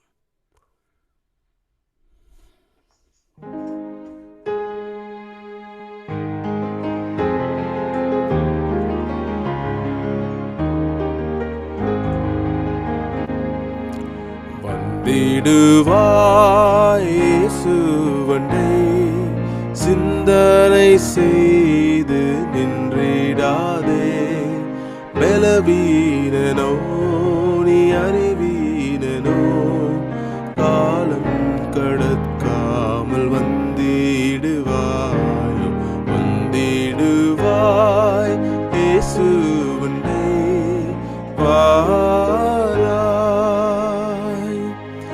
பரிசுத்த வாழ்வை நீ காணலாம், இனிதன்பு பக்தியில் வாழலாம். பரிசுத்த வாழ்வை நீ காணலாம், இனிதன்பு பக்தியில் வாழலாம். இன்னும் வா என்கிறார் அன்பினிலே, இன்னும் வா என்கிறார் அன்பினிலே, காரும் ரட்சண்யம் கண்டிடுவாராய் வந்திடுவாய் இயேசுவண்டை சிந்தனை செய்து நின்றிடாதே, பலவீனனோ நீ அறிவீனனோ, காலம் கடக்காமல் வந்திடுவாய் வந்திடுவாய். பாவம் ரத்தம் பஞ்சை போல் வெண்மையாய் யார்பாரே. பாவம் இரத்தாம்பரமாயினும் பஞ்சை போலாக்கியே தீர்ப்பாரே. பாவம் எல்லாம் போக்கும் வல்லமையே, பாவம் எல்லாம் போக்கும் வல்லமையே. பாவ மன்னிப்பு என்றே நீ பெற்றிட வந்திடுவாய். இயேசுவண்டை சிந்தனை செய்து நின்றிடாதே. பலவீனனோ நீ அறிவீனனோ, காலம் கடக்காமல் வந்திடுவாய் வந்திடுவாய். இயேசுவண்டை சிந்தனை செய்து நின்றிடாதே. பலவீனனோ நீ அறிவீனனோ, காலம் கடக்காமல் வந்திடுவாய் வந்திடுவாய்.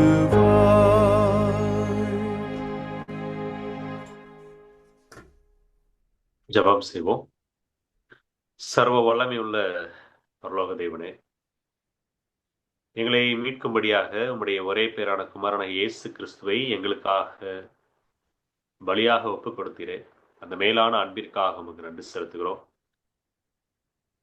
அந்த அன்பின் நிமித்தமாக எங்கள் ஒவ்வொருவரையும் நீர் பெயர் சொல்லி அழைத்திருக்கிறீரே, அதற்காக உமக்கு நன்றி செலுத்துகிறோம். இந்த காலை வேளையிலும் கர்த்தாவே, இந்த ஓய்வு நாள் பொழுதிலும் விசேஷமாக வெவ்வேறு நேரங்களை உடையவர்களாக நாங்கள் இருந்தாலும் இந்த பரிசுத்தமான ஓய்வு நாளிலே இந்த இணைப்பின் வாயிலாக எங்களை ஒன்றாக கூட்டி சேர்க்கிறே உமக்கு நன்றி செலுத்துகிறோம். நல்ல பாடல்களை கேட்டோம் கர்த்தாவே. உம்மை துதிக்கும்படியான அந்த பாடல் வரிகளை நாங்கள் பாடின போது நீர் எவ்வளவு மேன்மையானவர் என்பதை நாங்கள் உணர்ந்து இருதயத்தின் ஆழத்திலிருந்து நாங்கள் பாடினோம். அதே போல கர்த்தாவே, வாசிக்கப்பட்ட வேத பகுதி, அதன் மூலமாக கொடுக்கப்பட்ட வார்த்தைகள் உம்முடைய ஆவியானவர் எங்களுக்காக கொடுத்தார் என்று நாங்கள் விசுவாசிக்கிறோம். கர்த்தாவே, எங்களுடைய பார்வை எங்கள் மத்தியிலே இருக்கக்கூடிய இயேசு கிறிஸ்துவின் மீது இருக்க தேவன் உதவி செய்க.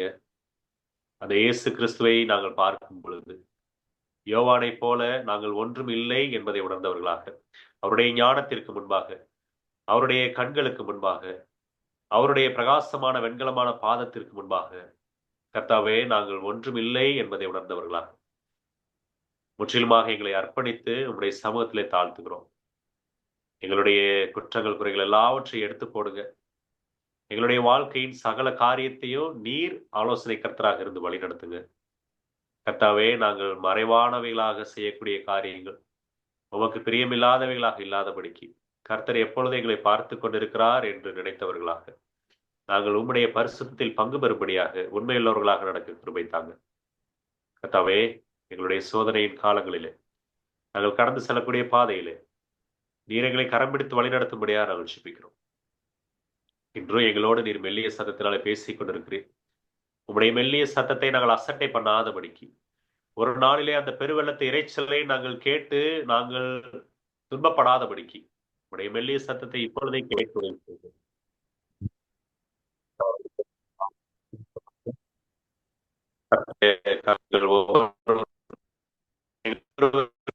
நாங்கள் ஜெபிக்கிறோம். கனடா தமிழ் ஐக்கியத்திலே உம்முடைய குமாரனுடைய வழிநடத்துதல் இருக்கும்படியாக, இந்த அன்பு ஐக்கியமும் உம்முடைய வருகை மட்டும் தொடரும்படியாக தேவன் கிருபை செய்யும்படியாக ஜெபிக்கிறோம். இந்த இணைப்பிலே கூடியிருக்கிற ஒவ்வொருவரையும் தேவன் ஆசீர்வதித்து ஒவ்வொருவரையும் உம்முடைய ரத்தத்தினாலே கழுவி பரிசுத்தப்படுத்தி கர்த்தாவே உம்முடைய பரிசுத்தத்தில் இவர்கள் பங்கு பெறும்படியாக, உம்முடைய வருகைக்கு ஆயத்தப்படும்படியாக, இன்னும் அநேகரை ஆயத்தப்படுத்தும்படியாக உதவி செய்யுங்க.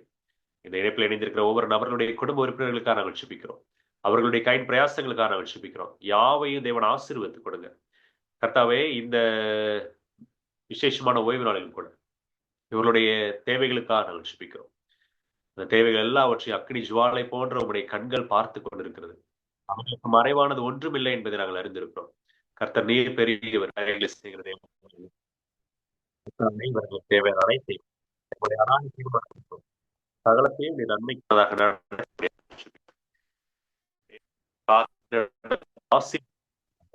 விசேஷமாக இந்த கூடுகையில் இருக்கிறவர்கள் இன்னும் அதிகமாக உம்மோடு இணைந்து ஜீவிக்கிறவர்களாக, இன்னும் பரிசுத்தம் அடையக்கூடியவர்களாக, உம்முடைய வருகைக்காக ஆயத்தப்படக்கூடியவர்களாக நீரே இவர்களை ஆசீர்வதிக்கும்படியாக எங்கள் ஒவ்வொருவரையும் வழி நடத்தும்படியாக இயேசு கிறிஸ்துவியாக செபிக்கிறோம் நல்ல தகப்பனே.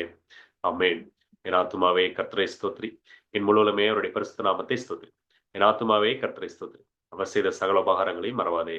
ஆமென். நம்முடைய கர்த்தரா இயேசு கிறிஸ்துவின் கிருபையும் பிதாவாகிய தேவனுடைய அன்பும் பரிசுத்த ஆவியானவருடைய சகல ஆசீர்வாதங்களும் கிருபையின் வரங்களும் நம் அனைவரோடும் விசேஷமாக இந்த கனடா தமிழ் ஃபெல்லோஷிப் குழுவோடு இன்றும் என்றும் சதா காலம் இருப்பதாக. ஆமென்.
இந்த நல்ல செய்திக்காக போதகருக்கு நன்றி செலுத்துகிறோம். அதே போல விசேஷ கீதத்துக்காகவும் போதகருடைய மனைவிக்கும் நாங்கள் நன்றி செலுத்துகிறோம். கர்த்தர் தாமே போதகரையும் குடும்பத்தையும் அபரீதமாக ஆசீர்வதித்து ஊழியத்தை பெருக பண்ணுவாராக. அதே போல எங்களோடு கலந்து கொண்ட ஒவ்வொருத்தரும் கடவுளுடைய ஆசீர்வாதம் உங்களோடு இருக்கும். இந்த ஓய்வு நாளோட ஆசீர்வாதமும் உங்களுக்கு வர தெய்வம் தாமே அனுக்கிரகம் செய்வாராக. இப்பொழுதும் அடுத்த மாசம் ஏப்ரல் 3ஆம் தேதி வெள்ளிக்கிழமை டைம் நாளையோடு மாறுது. சோ நம்ம இந்திய நேரப்படி காலை 6:15 நம்ம கூடுவோம். 8:45 இந்திய நேரம் நம்ம 6:15 கூடுவோம். நீங்க மறக்காம எங்களோடு சேர்ந்து கடவுளை தொழுது கொள்ள வேண்டி கேட்டுக்கொள்கிறேன். இது உங்களுடைய நேரம். நீங்க போதகரோடய இன்னும் மற்ற தெரிஞ்சவங்களோடய இப்போ நீங்க பேசிக்கலாம். ரொம்ப நன்றி பாஸ்டர். ரொம்ப தேங்க்ஸ் உங்களுக்கு. சாகர் ஐயாவிற்கு நன்றி. உலகில் இருக்கிற யாவருக்கும் நன்றி. நல்ல பாடலை பாடுனாங்க பிரதர், அவங்களுக்கும் நன்றி. நல்லா அறிமுகம் செஞ்சாங்க. நான் சொன்ன எதுவும் எக்ஸ்ட்ரா வார்த்தைகள் போட்டேன்னு தெரியல. அப்போ ஐயா கேட்ட உடனே ஒரு சில காரியங்களை அனுப்பி விட்டுருந்தேன் என்னை குறித்து சொல்வதற்கு. உங்கள் யாவரையும் பார்த்ததில் மிகுந்த மகிழ்ச்சி. எல்லாருக்கும் மீண்டுமாக உயர்நாள் வாழ்த்துக்கள். ரொம்ப தேங்க்ஸ் பாஸ்டர். சர்மன் நல்லா இருந்தது. கடவுள் உங்களை ஆசீர்வதிப்பார். என்ன நல்ல ஊழியம் செய்யுங்க. உங்களுக்கு அருமையான ஒரு மனைவி சப்போர்ட் பண்றாங்க. நல்ல பாடலை பாடினாங்க. உங்க பிள்ளைங்க முழிச்சிருக்காங்களா, எழும்பிட்டாங்களா? இல்ல சார், நான் வர வரைக்கும் நான் இந்த ரூம்ல இருக்கிறேன். 7க்கு நான் 7 வர வரைக்கும் அவங்க எழுந்திருக்கல. எழுந்திருப்பாங்கன்னு எழுந்திருப்பாங்க, ரெடி ஆயிட்டு இருப்பாங்க. சர்ச்சுக்கு டைம் ஆயிருக்கு. ரொம்ப நல்லது. உங்க பெற்றோர்கள் வால்பாறையில தான் இருக்காங்களா? ஆமா ஆமா ஆமா, வால்பாறையில தான் இருக்கிறாங்க. 40 வருஷத்துக்கு முன்னால வந்தேன் வால்பாறைக்கு. Okay okay okay. என் ஃப்ரெண்ட் ஒருத்தருடைய கல்யாணம். வால்பாறைக்கு போவாங்க. தங்கராஜ் பொண்ணையா தெரியுமா? தெரியும் தெரியும் தெரியும். அவருடைய கல்யாணத்துக்கு வந்தேன். 40 வருஷம். நல்ல இடம். ரொம்ப சந்தோஷம். நெக்ஸ்ட் பிப்ரவரி, அதாவது ஏப்ரல் 3ஆம் தேதி, அது குட் ஃப்ரைடே. எங்களுக்கு குட் ஃப்ரைடே, உங்களுக்கு சாபத் மார்னிங் அடுத்த நாள். நாளைக்கு எங்களுக்கு நைட்டில் ஒரு டைம் சேஞ்ச் பண்ணுவாங்க. 1 hour பின்னால் தள்ளி வச்சிருவாங்க. ஆமாம், அதனால அது 6:15 இருக்கும் next month. Okay okay sir. Okay, முடிஞ்சா அப்பப்போ கலந்துக்கோங்க. கண்டிப்பா கண்டிப்பா சார், கண்டிப்பா கலந்துக்கிறேன். Okay, thank you. தேங்க்யூ. டைம் ஆச்சுன்னா என்ன மிஸ்டர் சாம், எப்படி இருக்கீங்க? இங்கிலாண்டெல்லாம் எப்படி இருக்கு? நீங்க மான்செஸ்டர்ல இருக்கீங்களோ? இல்ல, நான் Canterbury near London. Okay. But கேண்டபரியில் உங்க அண்ணனை பார்த்தேன் ஒரு 6 months முன்னாடி. ஓ, சரி சரி. ஆமா ஆமா ஆமா. மான்செஸ்டர் போனேன் அவரை பார்க்கறதுக்கு. நாங்க ஓகே காலேஜ் மேட்ச் இல்ல. Okay okay. ஆமா ஆமா. அப்புறம் திருப்பி இந்தியாவிலையும் மீட் பண்ண அவரை. ஆ, ஆமா, அக்டோபர் நினைக்கிறேன், இல்ல செப்டம்பர். நான் இந்தியா போயிட்டு ஒரு 3 வாரத்துக்கு முன்னால் தான் வந்தேன். வந்து கல்யாணத்துக்கு போயிருந்தீங்க உங்க. ஆமா, போயிட்டு நான் பிப்ரவரி வரை அங்க இருந்தேன். February okay, 10th good. வரைக்கும். ம். எப்படி இருக்கீங்க மிஸ்ஸஸ் சாலமன்? நல்லா இருக்கும். நீங்க எப்படி இருக்கீங்க? நல்லா இருக்கோம். Very good. உங்க வீட்டுக்காரர் எப்படி இருக்காரு? நல்லா இருக்காரா? பரவாயில்ல பரவாயில்ல. இப்போ கொஞ்சம் சரி சோகம் இல்லாமல் இருந்தாரு. இப்போ கொஞ்சம் பரவாயில்ல. சரி சரி சரி. வீட்டுக்கு விருந்தாள் வந்திருக்காப்புல. ஆமா. நாளைக்கு எங்க போறீங்க சர்ச்சுக்கு? ஆமா, எங்க கோயில் கேம்பிரிட்ஜ் சர்ச். கேம்பிரிட்ஜுக்கு போறீங்க. சரி Yeah, சரி yeah. சரி. எவ்வளவு நாள் இருப்பீங்க சாம்? நான் வந்து அடுத்த வென்ஸ்டே போறேன் அங்க மேரிலாண்டுக்கு. ஓ, மெரிலாண்டுக்கு போறீங்க. ரைட். ஆமா, அப்புறம் அங்கிருந்து அப்படியே திருப்பி போயிடும். அவ்வளவு. சரி சரி. பாப்போம். நெக்ஸ்ட் டைம் வந்தா வாங்க, விசிட் பண்ணுங்க எங்களை. பாப்போம் நாம. வேர்ல்ட் இஸ் வெரி ஸ்மால் இப்போ. ஓகே. உங்க பக்கத்துல யாரெல்லாம் இருக்காங்க உங்க ஊர் வீட்டு பக்கத்துல? எங்க கேண்டபெர்லியா? ஆமா, நம்ம நான் வந்து தனியா இருக்கோம் நாங்க. ஆனா எங்க ஒரு 70 மைல்ஸ் தள்ளி செம்ஸ்வர்ட், ஆர்லோ, அங்கெல்லாம் பெரிய தமிழ் கம்யூனிட்டி இருக்கு. இருக்கு. ஓகே. ம். ஓ, பாஸ்டர் மெல்கி இருக்காரு அங்க செம்ஸ்போர்ட். பாஸ்டர் மெல்கி அங்கதான் இருக்காரு. அப்புறம் மான்செஸ்டர்ல பாஸ்டர் எபினேசர் இருந்தாரு. நம்ம பாஸ்டர் ஷாத்ராக்குடைய மருமகன். ஆமா. அவர் இப்ப ஜிசிக்கு வந்துட்டாரு. ம். ஜிசியில சேவ ஸ்கூல் டைரக்டர் இருக்காரு இப்போ. அப்புறம் இன்னொருத்தர் வசந்தகுமார்னு ஒருத்தர் இருக்காரு, ஈரோடு கரூர்காரர் நினைக்கிறேன். அவர் வந்து லிவர்பூல் அந்த ஏரியாவில் இருக்காரு பாஸ்டர். சரி சரி. நிறைய பேர் இருக்காங்க, தமிழ் பாஸ்டர்ஸ் நிறைய பேர் இருக்காங்க. பரவாயில்ல. அங்க அங்க கொஞ்சம் குரூப் இருக்காங்க. மான்செஸ்டர்ல ஒரு பெரிய குரூப் இருக்கு. மான்செஸ்டர்ல இருக்காங்க. சதனேஷியா சர்ச் இருக்குது. So it's nice. Very nice to be part of this fellowship. Thank you for coming. Oh yes. ராணி பார்த்து ரொம்ப சந்தோஷம். எனக்கும் ரொம்ப சந்தோஷம் உங்களை பார்த்ததுல. Facebookல பாப்பேன். ராபி எப்படி இருக்காரு? I'll meet him மேரிலாண்ட்ல அடுத்த வாரம். விசாரிச்சுதான் சொல்லுங்க, கட்டாயம் ரொம்ப விசாரிச்சுதான் சொல்லுங்க. 40 years ஆச்சுன்னா காலேஜ்ல பார்த்து. ஆமா, அதோட அங்க அதுக்கப்புறம் பார்க்கல. ஒரு தடவை நான் பாண்டிச்சேரிக்கு வந்திருந்தேன், இப்ப பார்த்தோம் சாபத்துல. அப்படிங்களா? Maybe I think early 90s நினைக்கிறேன். இருக்கலாம். ஓகே ஓகே, இருக்கலாம். ராபியை ரொம்ப கேட்டதா சொல்லுங்க. ஓகேங்களா? ஓகே, ரொம்ப சந்தோஷம். ஆண்டி பார்க்கலாங்க ஆண்டி. ஓகேயா? சம்மர் வரும் அந்த பக்கம் கோயிலுக்கு. சரி, once in a while come and visit us. I will aunty. Okay. இப்போ வேற சர்ச்சுக்கு மூவ் பண்ணிட்டோம்.